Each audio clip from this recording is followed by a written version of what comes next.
Selanjutnya mungkin bisa sharing-sharing pengalaman dari setelah lulus sampai sekarang ini bagaimana prosesnya untuk mendapatkan pekerjaan itu. Maksudnya pernah bekerja di mana saja, terus proses seleksinya bagaimana? Oke, dari aku ya, sebenarnya nggak banyak sih. Awal yudisium. Yudisium itu sebelum wisuda kan, karena yudisium ke wisuda itu lumayan jaraknya hampir 1 bulan kalau nggak salah. 1 bulanan lah, kayak gitu. Aku yudisium bulan Juli, wisudanya September. Oh, berarti hampir 2 bulan. Itu kan nganggur ya, kita kan nganggur. Sebenarnya kita sudah dinyatakan lulus ya, lulus. Udahlah, firasat kita pasti oke, yang tadi dibilang insecure buat kerja di mana nih, udah lulus tapi belum dapat kerja.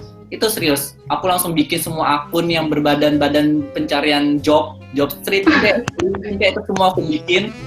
Tiap ada ini aku apply ngurus SKL kayak gitu. Ya sambil nunggu wisuda. Lagian kita sambil nunggu wisuda mau ngapain lagi gitu kan, selain yang buat nyari-nyari kerjaannya. Setelah itu juga cuma butuh pakai HP atau laptop. Nggak perlu yang berusaha bolak-balik sana bolak-balik sini kan.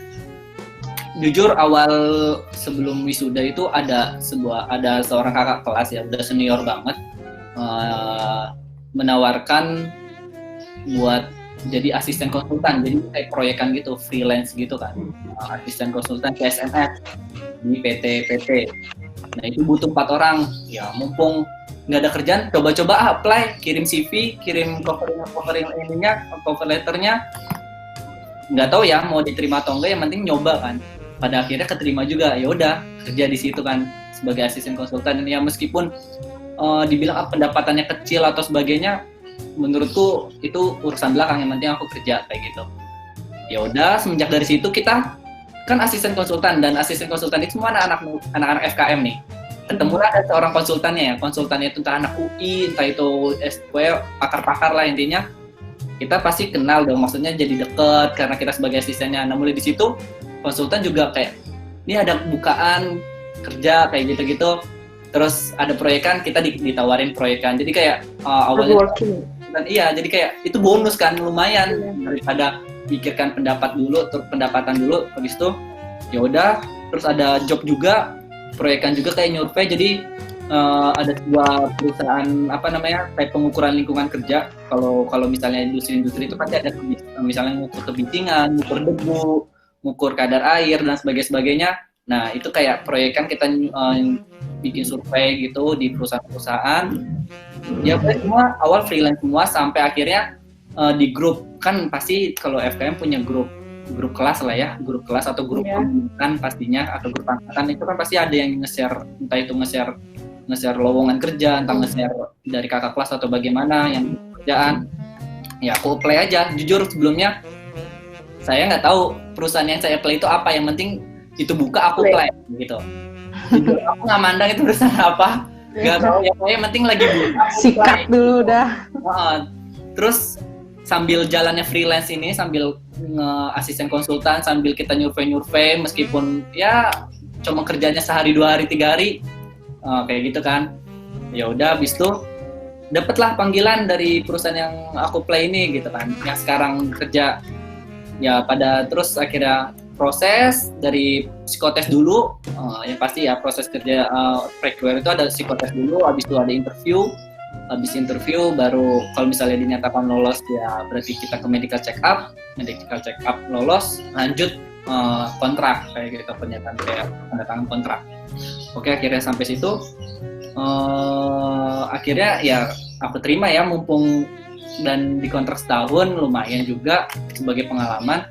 Ya keterima di Arutmin Indonesia di Tambang Batu Licin kayak gitu sebagai safety officer. Jujur emang dalam perjalanan untuk mendapatkan kerjaan itu banyak banget kayak halangan-halangan, kayak misalnya kayak biasanya orang ada yang ngomong mau kerja jauh tapi kerja jauh dari orang tua gaji gede, bimbang juga. Kerja dekat dengan orang tua gaji kecil, bimbang juga. Sebenarnya dua-duanya itu punya positif sama negatif sendiri. Jadi kita buat ideal pun ya pilihan kita. Jadi pilihan jangan bahasa kata tuh kayak kita ketika sudah milih pilihan kita, itu pilihan itu nggak ada yang salah dan benar. Intinya jangan sesali sama pilihan kita gitu. Kalau kita mau pilih jauh dari orang tua gaji gede, ya jangan disesali kayak gitu. Terus kalau misalnya kita mau pilih deket orang tua, gajinya tapi dikit, kecil, ya juga jangan disesali, karena pilihan tuh nggak ada yang benar dan nggak ada yang salah, kita yang ngejalanin kayak gitu. Terus apa ya, kalau misalnya perjalanan itu ya gimana ya, bimbang. Kalau misalnya dari sisi K3 ya, kalau dari sisi K3 yang pasti kita harus sertifikasi K3 itu diutamakan, karena hampir semuanya, bukan ini ya, bukan hampir deh, semua perusahaan pasti meminta kualifikasi sertifikasi K3 gitu. Sertifikasi K3 umum. Ini khusus K3 ya. Bagi kalian yang nggak berminat K3 ya nggak perlu lah untuk ikut sertifikasi, karena harganya pun juga mahal kayak gitu. Jadi ini buat orang-orang yang ingin K3 ya, terutama ya harus punya sertifikat dulu, sertifikat ahli K3 umum. Karena kalau nggak punya, kalian juga apa yang mau dilihat kayak gitu. Karena sekarang semua udah dilihat dari sertifikasi K3-nya. Dari aku, sebenarnya perjalanan untuk mendapatkan kerjaan ya panjang. Jujur, sebenarnya aku lebih nyaman sama pekerjaan yang freelance itu. Dari jadi asisten konsultan, proyekan, meskipun kerjanya nggak setiap hari. Misal seminggu cuma 3 hari doang, baru 3 hari lagi minggu depannya. Atau kadang sebulan cuman kerja 5 hari. Jujur itu aku sebenarnya nyaman kayak gitu ya. Kenapa? Kenapa kok lebih nyaman di asisten konsultan itu? Karena kita karena masih belum punya tanggungan istri dan anak, kita masih bisa main. Karena kita masih bisa main, kita masih bisa nongkrong sama teman-teman. Itu sih pikiran pertama. Cuman kembali lagi ya, prinsip kita jangan, kalau misalnya kita kerja dengan freelance seperti itu, kapan kita punya penghasilan tetap kayak gitu. Itu sih yang pasti. Jadi meskipun bolehlah kita freelance itu untuk menambah pengalaman kayak gitu. Tapi dipastikan lagi kalau kalian mau bangun masa depan ya harus punya penghasilan tetap kayak gitu. Itu dari mungkin Mbak Aristi kayak banyak banget nih pengalamannya, mulai dari di Pertamina sampai ke di PKBM. Boleh untuk Mbak Aristi, silakan. Wah, luar biasa sekali nih ceritanya Mas Yusuf nih. Saya sampai tercengang nih dengerinnya, Mas. Waduh. Nah, kalau untuk cerita saya sendiri nih, ini agak panjang sih sebenarnya ini. Ini perlu satu sesi sendiri nih sebenarnya untuk menceritakan pengalaman sesi saya. Cerita gitu ya. Iya. Nah, jadi ini coba saya persingkat aja ya. Kalau dari awal saya lulus, seperti yang sudah saya ceritakan tadi kan, saya lulus awal tuh saya mengalami fase insecure, saya mengalami fase bingung, aduh gimana nih mau kerja di mana, susah banget. Aku tuh udah daftar kemana aja, semua aku daftar, bahkan sampai ke apa tadi rias ngempen aja tuh aku daftar, itu bener banget Mbak, serius semuanya didaftar, bener ya, semua didaftar dan nggak ada yang manggil. Itu rasanya tuh makin insecure, makin sedih, ya ampun segininya apa aku ini nyesek ya, pasti akan mengalami saat itu gitu. Tapi nggak apa-apa, itu nikmatin aja dulu, nanti kalian akan dapat informasi, dapat pengumuman yang membahagiakan gitu kan. Nah, singkat cerita, setelah aku daftar semuanya dan nggak ada satupun yang menghasilkan berita bahagia, tiba-tiba aku dapat telepon, aku dapat panggilan dari Pertamina.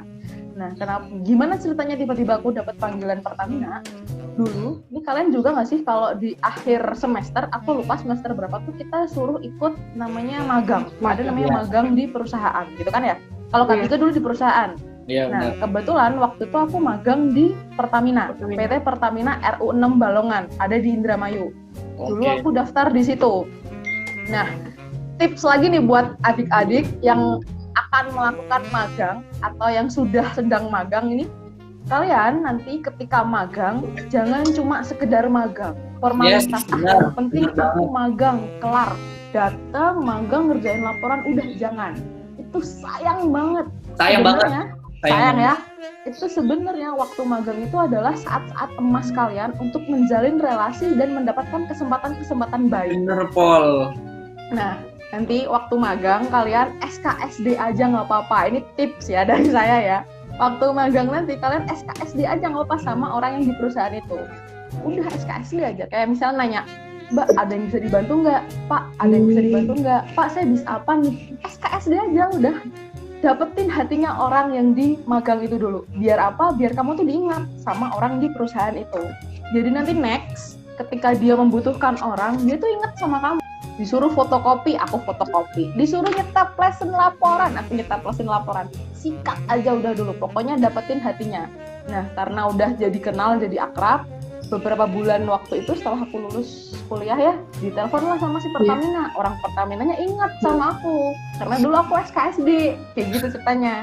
SKSD, dia ingat sama aku, ditawarin lah kerjaan sama orang Pertamina. Ditanya, kamu sekarang udah lulus atau belum? Udah punya pekerjaan atau belum? Saya ada nih pekerjaan gini. Singkat cerita, intinya saya akhirnya bisalah bekerja di PT Pertamina RU 6 Balongan di bagian safety officer-nya, di PSM-nya, proses safety management. Nah, di sana saya bekerja selama kurang lebih 2 tahun waktu itu. Nah, di Pertamina kerjanya tuh cukup wow, hektik gitu. Mulai dari pagi sampai malam lagi, pagi malam lagi, kerjaannya ngeri. Banyak lah intinya. Apalagi safety tuh kita dituntut untuk standby, ya nggak Mas Yusuf? Yes, benar banget. Dari pagi, sore, pagi, malam, kayak gitulah. Nah, terus juga beberapa kali saya tuh diminta untuk dinas lah. Dinasnya tuh cukup jauh, sampai ke luar pulau. Ada yang ke Kalimantan, ke Riau, dan kayak gitu. Dumai tuh, Mbak Almira tahu banget tuh saya ke Dumai. Nah, singkat cerita, berhubung waktu kerja yang begitu hektik, saya ini kan perempuan ya, orang tua saya, bapak saya terutama itu tuh suka prihatin melihat saya bekerja seperti itu, dari pagi sampai malam. Kayak hidup saya itu cuma untuk bekerja gitu. Sebenarnya nggak masalah itu juga, itu tadi ya, balik ke pilihan, nggak apa-apa, nggak masalah, bagus gitu. Nah, cuma karena saya perempuan dan orang tua saya tuh mikirnya tidak hanya untuk bekerja, tahu lah ya arahnya kemana, perempuan mah nanti pasti akan, ya nggak perempuan doang sih, semuanya akan berumah tangga. Tapi perempuan itu akan lebih banyak dibutuhkan kehadirannya di rumah, kayak gitu kan. Makanya orang tua saya tuh menyarankan, coba deh kamu cari pekerjaan lain, coba daftar-daftar lain yang waktunya lebih longgar lah buat kamu gitu. Nah, kebetulan waktu itu ada pembukaan CPNS. Daftarlah saya pembukaan CPNS. Daftar, ikut tes, bla bla bla bla, ternyata keterima jadi PNS di BKKBN. Mbak Risti mau nanya sebentar, itu yang di PNS itu, boleh tahu nggak itu berapa yang daftar, terus keterimanya berapa, terus proses seleksinya bagaimana? Mungkin saya bisa bantu jawab dikit ya. Sebelumnya sebelum masuk perusahaan Narutmin pun saya juga daftar CPNS. Jadi sebelum jadi PNS, CPNS dulu. Tahun 2019 ini kan baru buka kemarin, di November Desember. Nah, sebelum kita untuk CPNS itu, kita akan disodorkan jadi masing-masing kementerian itu akan mengeluarkan surat edaran berapa posisi yang akan dibutuhkan kuotanya. Betul. Jadi misal aku mau ke Kementerian Tenaga Kerja bagian ahli kesehatan kerja. Nah, di posisi ahli kesehatan kerja itu nanti ada kuotanya. Misal dibutuhkan 3 orang aja. Ya udah, dari 3 orang itu ketika sudah masa pendaftaran itu akan terlihat dari berapa orang yang akan daftar. Jadi kita nggak tahu dulu, tapi yang pasti akan banyak banget yang harus kita karena yang daftar 1 Indonesia. Nah, yang harus kita kunci itu kuotanya dulu. Kita lihat kuotanya banyak atau sedikit. Kayak gitu. Kemungkinan kita keterima itu kita hitung juga. Seberapa sih kemungkinan kita keterima dari berbagai macam orang pelamar. Nah, kita tahu berapa orang yang ngelamar ketika pendaftaran sudah tutup. Kalau kemarin pas tahunku itu semuanya live, Mas. Jadi kuotanya berapa terlihat, yang sudah mendaftar itu berapa juga terlihat. Jadi gitu. Dari awal sampai akhir kita bisa hitung peluang nih. Misal suatu jabatan analis diklat, misal seperti itu ya, analis diklat dibutuhkan 1 orang. Yang daftar sudah ada 3, sudah ada 2, tiap harinya tuh terupdate. Jadi kalau di tahunnya Mas Yusuf kan kelihatannya di akhir, kalau di tahunku kemarin dari awal sampai akhir terlihat. Intinya sih kuncinya di pendaftaran administrasi PNS. Kalau teman-teman pengen daftar PNS itu kalian harus pintar-pintar cari peluang. Yes. Rajin-rajin lihat instansi dan jabatan yang mau kalian daftar, karena di situ semua tersedia, entah kualifikasi atau jumlah yang dibutuhkan sama yang sudah mendaftar. Pokoknya teman-teman harus rajin buka webnya. Jadi nanti daftarnya lewat web. Semuanya serba online. Jadi semua serba live, transparan. Teman-teman rajin lihat webnya, cari tahu peluangnya, kira-kira posisi mana nih yang bakalan memungkinkan teman-teman untuk masuk ke situ kayak gitu. Rajin-rajin buka web SSCN namanya. Dan juga nanti jangan kecewa juga kalau misalnya di saya keterima di analis diklat ya di tahun kita. Tapi di tahun kalian belum tentu analis diklat buka. Ya. Nah, itu yang harus dikunci. Jadi jangan stuck di satu posisi. Jabatan itu doang. Ya. Banyak banget posisi yang ditawarkan. FKM Jaya lah. Iya. Misal di tahun awal tutup, di tahun berikutnya buka, ya jangan kecil hati kayak gitu. Karena emang mungkin posisinya di saat itu belum ada yang pensiun atau belum butuh orang lagi kayak gitu. Jadi jangan kaget kalau misalnya kok tahun ini nggak buka ya kayak gitu. Itu emang udah strateginya dari masing-masing kementerian sih sebenarnya. Mbak Risti sendiri mendaftarnya gimana, Mbak? Saya daftar di BKKBN RI. Kenapa saya pilih BKKBN? Ya balik lagi, kita lihat kualifikasinya. Kan itu tersebar ya di web yang tadi saya sebutkan, itu tuh semua instansi informasi butuhnya apa tuh tersebar di situ beserta dengan syarat-syaratnya. Nah, waktu saya filter, kira-kira saya ini lebih cocok masuk kemana? Syarat-syarat yang saya punya tuh masuk kemana cocoknya? Waktu itu bisa masuknya tuh di 2, BKKBN sama Dinas Kesehatan. Tapi Dinas Kesehatan ini tuh butuh STR. Ya kan, tadi kan saya bilang Dinas Kesehatan sama Kementerian Kesehatan itu butuh STR, ya UKOM itu tadi. Nah, berhubung waktu itu saya nggak punya STR, nggak ikut UKOM, saya daftarlah di BKKBN. Nah, itu tadi, kita tuh punya banyak jalan, kita punya 1000 jalan menuju Roma. Kalau kalian nggak punya UKOM, di Dinas nggak bisa, ada BKKBN, nanti ada lagi yang lain. Udah, jangan khawatir. Pekerjaan tuh tersebar luas, ya nggak Mas Yusuf? Bener banget. Kalau misal kalian nggak punya UKOM, Kementerian Lingkungan Hidup juga ada. Kementerian Tenaga Kerja juga bisa. Banyak kayak gitu. Sebenarnya banyak banget.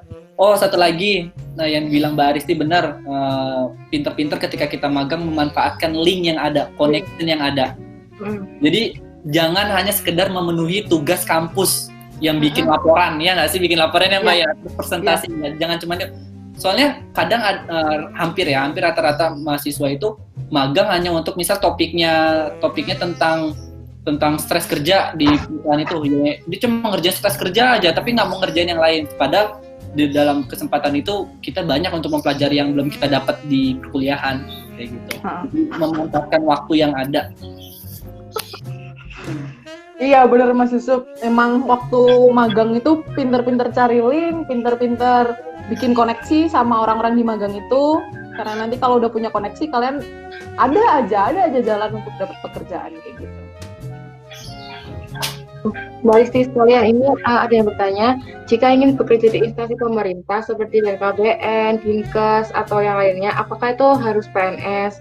Terus, apakah benar jika tidak PNS itu gajinya sedikit mungkin? Oke, pertanyaannya cukup menggelitik ya ini. Jadi pertanyaan pertama, apakah kalau kerja di instansi-instansi seperti BKKBN harus PNS? Jawabannya tidak. Di instansi-instansi itu ada yang sebagai PNS, ada yang enggak. Nah, enggaknya itu sesuai dengan kebutuhan masing-masing instansi. Bukan instansi juga bahkan, ke masing-masing wilayah. Maksudnya gini, kalau PNS jelas ya, mulai dari perekrutannya, pengangkatannya semua jelas, semua serentak, se-Indonesia pasti sama, ya kan? Untuk ngebahas itu kayaknya kita butuh waktu lagi nih karena cukup panjang. Nah kalau untuk yang bukan PNS, ada juga, tapi sesuai kebutuhan instansi itu. Misal BKKBN di Jawa Tengah, butuh orang untuk, let's say misalnya petugas administrasi, butuh 3 orang. Ya, dia akan membuka, tapi secara mandiri instansi tersebut, bukan secara serentak seperti pengangkatan PNS. Akan beda cerita ketika ada puskesmas di Malang, misal butuh pekerja juga, ya dia akan cari sesuai kebutuhannya. Butuhnya apa? Misalnya di Malang butuhnya apa ya? Misal butuh promkes, tenaga promkes, ya dia akan cari tenaga promkes sesuai dengan syarat-syarat yang dibutuhkan masing-masing instansi. Kalau ditanya apakah PNS aja atau ada yang enggak, ya enggak, ada yang enggak. Tapi nanti statusnya akan beda, status pekerja PNS sama bukan PNS. Gitu. Terus kalau ditanya apakah yang enggak PNS gajinya sedikit, waduh, susah nih ngejawabnya nih. Karena gimana ya, sedikit dan banyaknya nih tergantung adik-adik nih. Kamu bilang sedikit tuh berapa, kamu bilang banyak tuh berapa. Nah, bener. Kalau ditanya beda apa enggak sama gaji PNS? Ya jelas beda. Jelas beda. Jelas. Iya, jelas beda karena dari statusnya aja tuh berbeda kayak gitu. Terus fasilitas-fasilitas yang dimiliki dan dikasih pun juga berbeda antara PNS dan bukan PNS. Tapi terlepas dari gaji banyak atau enggak, balik lagi nih ke poin pertama. Sikat aja dulu kalau ada kesempatan. Kalau kamu bisa masuk, sikat. Gajinya berapa nanti dulu. Kita harus ngumpulin pengalaman, kita ngumpulin koneksi, relasi yang sebanyak-banyaknya dulu. Nanti kalian akan lama-lama meningkat. Kayak gitu. Mas Yusuf mungkin mau nambahin, Mas? Ya, sebenarnya udah kejawab semua ya. Ini dari pengalaman teman aja ya. Sebenarnya itu kayak jatuhnya honorer nggak sih Mbak ya? Ya benar, namanya honorer. Di Pemkot Surabaya pun sebenarnya yang duduk di sana juga bukan PNS doang gitu. Juga ada yang non PNS, jatuhnya honorer. Kayak emang kayak mungkin lagi pandemi ini butuh banyak orang kan ya, yang tenaga PNS pun nggak cukup. Dia buka dengan kualifikasi yang ada. Ya silahkan daftar aja, apply gitu, sikat aja mumpung lagi nggak ada kerjaan kayak gitu. Meskipun fasilitasnya ya jelas beda, pastinya sudah disebutkan sama Mbak. Tes yang dilalui juga berbeda, tes antara si PNS sama tes honorer. Honorer ini nanti tergantung sama masing-masing instansi. Nah, tergantung dari kalau PNS kan serentak, semua tes akan sama. Ada namanya itu tes SKD, SKB. Dan itulah ya wawancara, bla bla bla. Nah, kalau tes si honorer ini tergantung instansinya. Bahkan nih satu puskesmas cari orang, misal puskesmas Malang sama puskesmas Sidoarjo, cari tenaga honorer, bisa jadi dia proses perekrutannya akan berbeda. Di sini mungkin butuh wawancara, di sini mungkin enggak. Di sini mungkin butuh STR, di sini mungkin enggak. Jadi tergantung kebutuhan masing instansi. Baik. Terus untuk mungkin untuk Mas Yusuf ya nih, kan Mas Yusuf seorang safety officer, benar kan?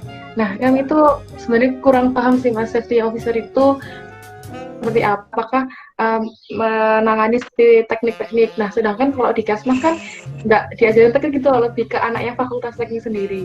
Nah, itu bagaimana Mas? Oke. Dari namanya ya, sebenarnya nggak menutup kemungkinan safety officer. Sebenarnya safety itu banyak posisi, ada safety man, ada safety teknik, ada safety officer. Kayak gitu, jadi masing-masing itu ada. Kalau untuk safety officer itu sebenarnya lebih ke administrasi kayak audit, dokumen-dokumen yang dibutuhkan, laporan-laporan. Itu sebenarnya, cuman nggak menutup kemungkinan yang lain. Untuk takut kalah sama anak K3 yang teknik-teknik. Jadi gini, di dalam proses kayak pengujian, misal contoh aku ngambil piping, pemipaan misalnya gitu ya. Kita nggak kita sebagai anak K3, kita sebagai anak safety officer harus tahu syarat-syarat yang dibutuhkan oleh piping. Misal ketebalannya segini, diameternya segini, kayak gitu. Kita harus tahu angkanya. Ya, nah yang mengerjakan itu bukan kita, kayak gitu. Jadi dalam mungkin Mbak Aristi tahu banget lah mengenai proses safety management. Nah dalam PSM itu nggak hanya safety officer aja yang bekerja di situ. Kita di situ ada orang maintenance. Kalau misalnya ada orang listrik, ada elektrikalnya. Nah, di situ kita sebagai pengawas. Safety officer itu sebenarnya safety ya, pekerjaan safety itu lebih ke pengawas. Jadi kita memastikan kalau piping, penggantian pipa itu sudah sesuai dengan prosedur yang ada, sesuai standar yang ada, sesuai SNI yang ada. Misal ketebalannya 5 ya, kita pastikan itu 5. Nah, untuk memastikan itu 5 atau enggak, ya kita butuh orang engineering-nya, butuh orang mekaniknya, kayak gitu.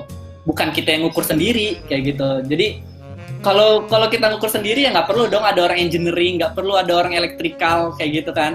Terus juga sebelum pengujian yang butuh teknik-teknik itu ada masa uji coba sebelum digunakan. Nah, dalam masa uji coba itu ya bukan kita juga yang ngerjain, jadi yang melakukan di situ ada jadi gini, safety itu butuh need support dari masing-masing departemen, nggak cuman dari safety aja. Dari orang bisa berdiri sendiri. Yes, karena safety itu masuk ke semuanya. Dalam organisasi misalnya ada beberapa departemen, ya itu semua departemen harus K3 gitu. Jadi nggak bisa bekerja sendiri. Kalau misalnya dalam masalah administrasi, misalnya manpower, man hour, itu kita nggak bisa sendiri. Kita pasti butuh orang HR. Kalau misalnya masalah yang teknik-teknik tadi, kita butuh orang engineering, elektrikal. Jadi dalam proses itu kita nggak kerja sendiri. Hanya saja kita harus memastikan bahwasanya dalam proses teknik itu sudah sesuai dengan prosedur, sudah sesuai dengan ketentuan, yang sudah ditentukan kayak gitu. Jadi misalnya yang tadi saya jelaskan, kalau misalnya pipingnya ukurannya segini, ketebalannya segini, diameternya segini, mampu angkat bebannya seberapa, itu nanti ada uji coba. Nah, uji cobanya itu dengan orang yang lebih ahlinya lagi, yaitu orang engineering. Dan yang harus salah satu yang penting, meskipun bukan itu bidang kita harus tahu ketentuan yang berlaku. Misalnya kita harus hafal, kita harus tahu pipanya itu harus ukuran segini, itu kita harus tahu meskipun kita nggak bisa ngerjainnya. Karena ketika kita nggak tahu, pasti orang engineering akan mengelabui orang safety kayak gitu. Jadi orang safety itu sebenarnya pinter-pinter apa ya, bukan so tau lah intinya, kayak harus lebih tahu dari orang engineeringnya. Jadi misalnya kalau misalnya kita nggak tahu ya ukuran, misal pipa itu harusnya ukuran 5, tapi nanti orang engineering ngomong ini udah ukuran 5 padahal bukan ukuran 5. Jadi kita harus lebih tahu dari orang engineering meskipun kita nggak ngelakuin. Jadi ya syaratnya kita harus tahu standar yang berlaku meskipun bukan kita yang ngerjain, orang engineering atau elektrikal yang lain. Kayak gitu sih menurut saya. Jadi emang nggak bisa kerja sendiri, dan satu syaratnya kita harus tahu dulu prosedur dan standar yang berlaku kayak gitu. Mungkin Mbak Aristi yang udah berpengalaman juga nih di safety officer bisa ya, intinya Maya, kalau tadi adik-adik kan inti pertanyaannya itu kan takut khawatir lah ya sama orang-orang teknik. Kalau misalnya safety officer terus gimana nanti kalah sama orang officer. Ya itu tadi benar kata Mas Yusuf, semua tuh sudah punya porsinya masing-masing. Safety tuh nggak bisa berdiri sendiri. Kalau orang safety takut nggak ngerti teknik sama orang teknik juga pasti takut sama orang safety yang nggak ngerti tentang sistemnya dan kebijakannya. Ya, semua punya porsi masing-masing. Contohnya lah kayak orang lagi beli nasi goreng aja, ada yang bagian ngirisin sawi, ada yang bagian ngongseng. Orang ngongseng nggak bisa iri sama orang ngirisin sawi. Semuanya harus bekerja sama, saling membantu dapat satu nasi goreng, kayak gitu kan? Yeah, benar. Nah, jadi kalau misalnya adik-adik takut kalah saing, takut kalah apa sama si teknik, ya nggak perlu berpikir kayak gitu. Adik-adik punya porsinya sendiri sebagai seorang SKM Safety Officer. Kalian itu di manajemen dan kebijakannya. Terus kalau tadi Mas Yusuf bilang paling tahulah biar nggak diakalin sama si orang-orang teknik. Tahu itu bukan berarti kalian ahli gitu. Nggak ada ahlinya sendiri si orang teknik. Tapi kalian memang harus tahu. Harus tahu. Ya, paling nggak kalian tahu dasarannya, permukaannya, ilmu basicnya. Yes. Ya, baca di Google semuanya itu ada banyak sekali. Paling nggak tahu apa itu piping. Misalnya tadi yang dibahas piping.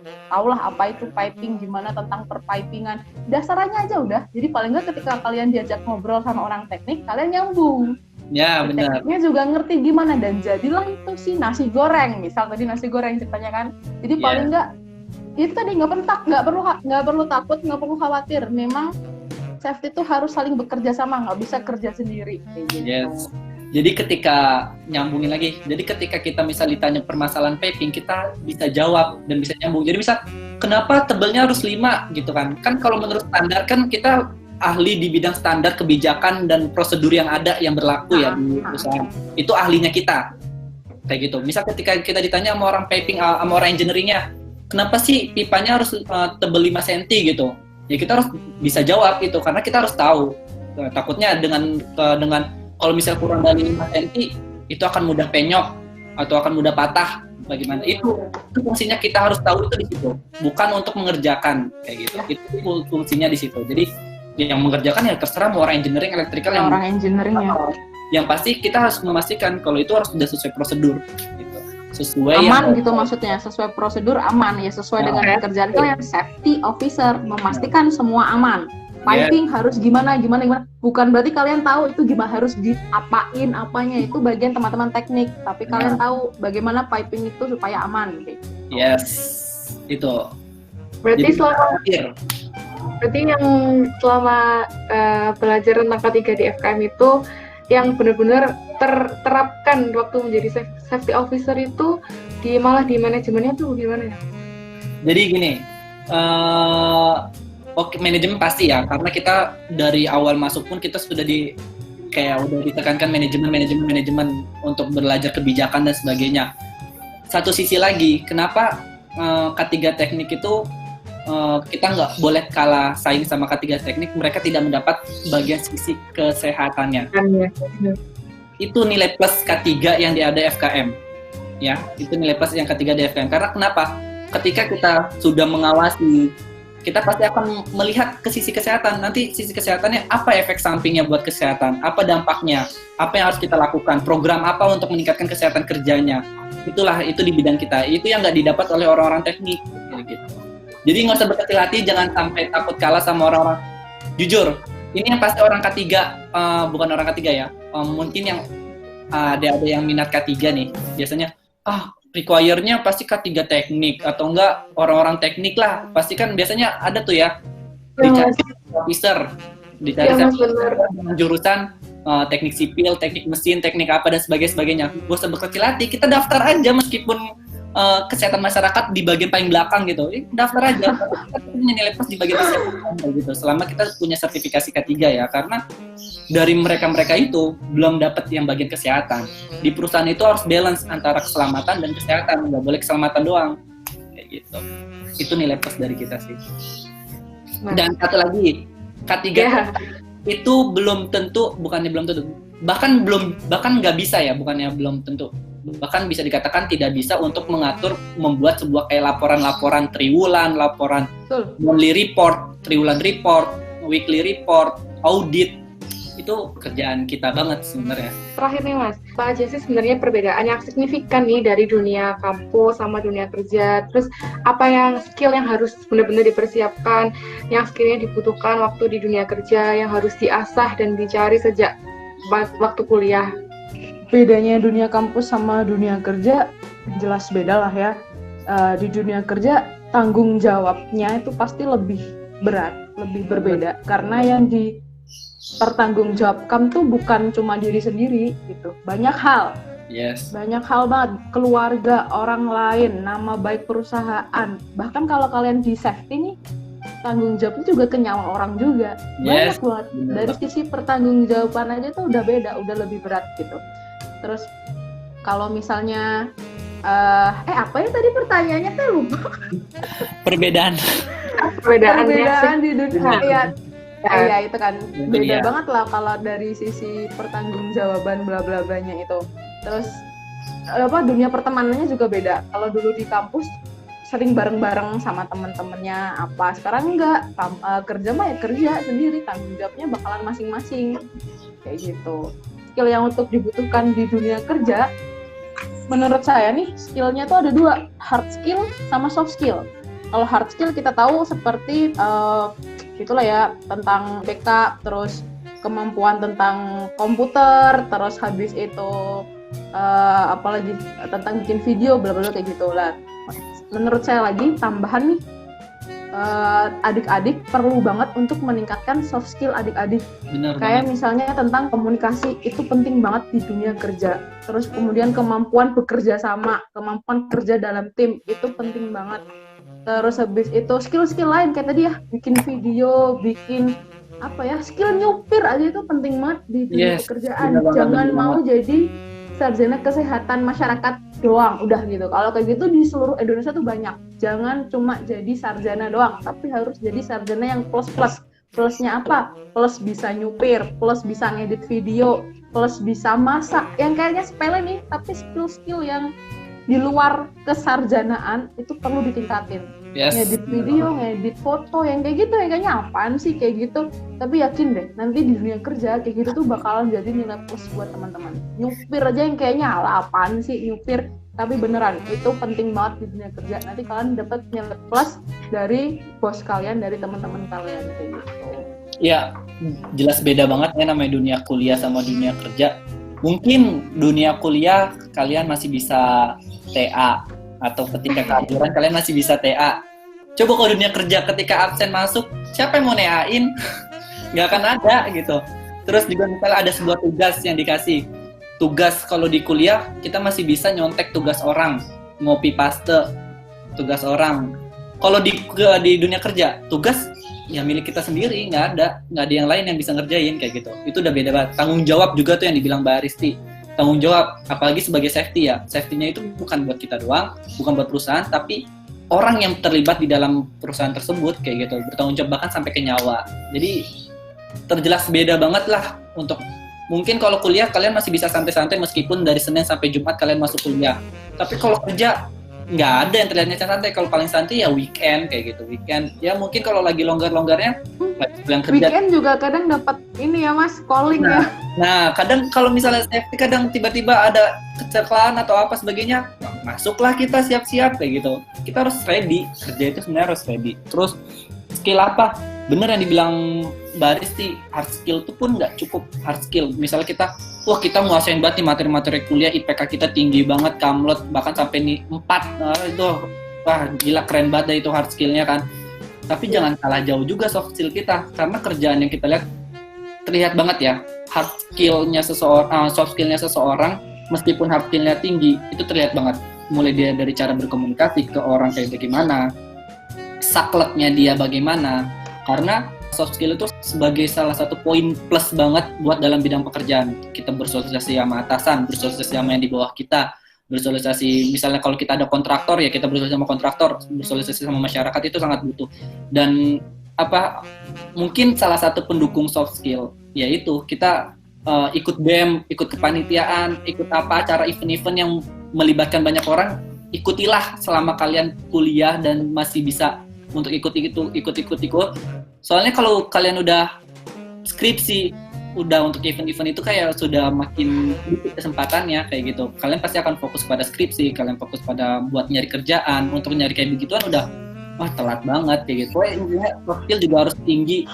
Terus juga kayak misal nilai kalian bisa desain, bisa bikin video, bisa ini, itu pasti dilirik sih pasti sama bos kalian untuk buat melakukan sesuatu, entah bikin company profil perusahaan kan itu yang video kayak gitu-gitu itu pasti. Jadi kalau dibilang beda banget. Terakhir nih, mungkin ada pesan dan harapan untuk mahasiswa FKM yang sedang berjuang, sedang kuliah saat ini maupun yang sedang di tahap akhir. Mungkin ada pesan? Waduh, kesan-pesannya apa ya? Kalau tadi ya dari sekian banyak pertanyaannya kan juga pertanyaan dari adik-adik FKM langsung kan ya, dari drop question di Instagram kan. Iya. Kalau aku lihat-lihat nih, adik-adik nih banyak insecure-nya nih, banyak gelisahnya, takut kalah saing, takut sama orang-orang, takut sama orang teknik, takut sama dokter, gimana kalau gini, gimana kalau gitu. Pesannya yang bisa saya sampaikan, jangan takut, percaya diri sama diri kalian sendiri. FKM itu bisa bersaing dengan yang lain. Kompetensi kalian nggak kalah sama sarjana-sarjana yang lain. Harus percaya diri, satu. Yang kedua, bangga jadi FKM.